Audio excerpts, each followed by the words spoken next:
அவிச்ச முட்டையே சாப்பிட மாட்டிருக்கேன்னு சொல்கிறாங்களோ அவங்களுக்காக தான் இந்த ரெசிபி. ஃபஸ்ட்டு ஒரு பாத்திரத்தில் உளுத்தம்பருப்பு கொஞ்சம் சேர்த்துக்கோங்க. இது நல்லா கோல்டன் ப்ரௌன் ஆகணும். ஸோ ஸ்லோ ஃப்ளேம்லேயே வச்சு நல்லா வறுத்துக்கோங்க. ஸ்லோ ஃப்ளேம்லேயே வச்சு இந்த உளுத்தம்பருப்பு நல்லா வறுத்துக்கோங்க.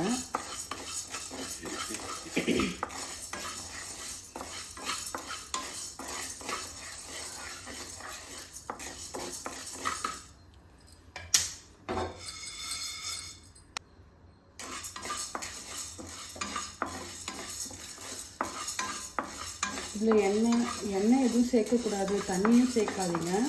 வெறும் உளுத்தம்பருப்பு மட்டும் போட்டு நல்லா வறுத்துக்கோங்க. கையில் வச்சுட்டு அப்படியே விட்டுறாதீங்க, கருகிருச்சுன்னா அதனுடைய டேஸ்ட்டுமே மாறிடும். கொஞ்சமாக உங்களுக்கு இப்போ ஒரு 4 முட்டை இருக்குன்னா அதுக்கேற்ற மாதிரி உளுத்தம்பருப்பை வறுத்து வச்சுக்கோங்க. இந்த ஸ்டேஜில் கருவேப்பிலையுமே சேர்த்துக்கோங்க.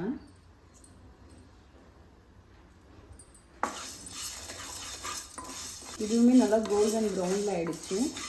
இதுக்கப்புறம் நல்லா மிக்சியில் போட்டு கிரைண்ட் பண்ணிக்கணும். நீங்கள் கிரைண்ட் பண்ணும்போது இது கூட கொஞ்சம் கல் உப்பும் சேர்த்துக்கோங்க. தேவையான அளவு மட்டும் போட்டுக்கோங்க. வறுத்து வச்ச உளுத்தம்பருப்பை நல்லா மிக்சியில் கிரைண்ட் பண்ணிட்டேன். மறுபடியும் ஒரு பாத்திரத்தில் எண்ணெய் ஊற்றிக்கோங்க. எண்ணெய் நல்லா சூடாகணும். சூடானதும் கொஞ்சம் கருவேப்பிலை போட்டுக்கோங்க. இந்த கருவேப்பிலை நல்லா பொரியணும். ஸ்லோ ஃப்ளேமில் வச்சுக்கோங்க. முட்டை வேணும்னா கட் பண்ணியும் போட்டுக்கலாம், அந்த மாதிரி கீரியும் போட்டுக்கலாம், ஃபுல்லாக கூட போட்டுக்கலாம். உங்களுக்கு எப்படி பிடிக்குமோ அந்த மாதிரி போட்டுக்கோங்க. குழந்தைங்களுக்கு கொடுக்குறீங்கன்னா இந்த மாதிரி கட் பண்ணியே கொடுங்க. ஏன்னா அந்த மஞ்சக்கறியிலே இந்த உளுத்தம்பருப்புடைய ஃப்ளேவர் நல்லா இறங்கியிருக்கும். இந்த ஸ்டேஜில் இந்த முட்டையை போட்டுக்கோங்க. முட்டை போட்டதும் கொஞ்சமாக மஞ்சத்தூள் கொஞ்சமாக வெறும் மிளகாத்தூள் இது ரெண்டுத்துக்கும் மிக்ஸ் பண்ணிக்கோங்க. ஆல்ரெடி இந்த உளுத்தம்பருப்பை நான் அரைச்சி வச்சுருக்கேன்றதுனால தேவையான அளவு மட்டும் யூஸ் பண்ணிக்கோங்க. நான் ஒரு 2 ஸ்பூன் மட்டும் ஆட் பண்ணிக்கிறேன்.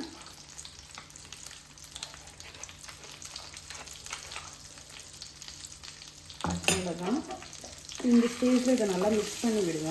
நான் ஆல்ரெடி உப்பெல்லாம் போட்டுட்டேன்.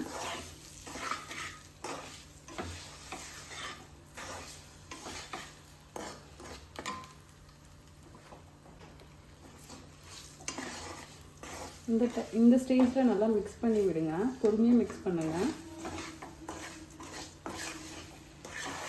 ஆல்ரெடி நான் அதில் உப்பு சேர்த்துருக்கேன், அதனால் எனக்கு உப்பு நல்லா உரைக்குது. உங்களுக்கு ஏற்ற மாதிரி நீங்கள் போட்டுக்கோங்க.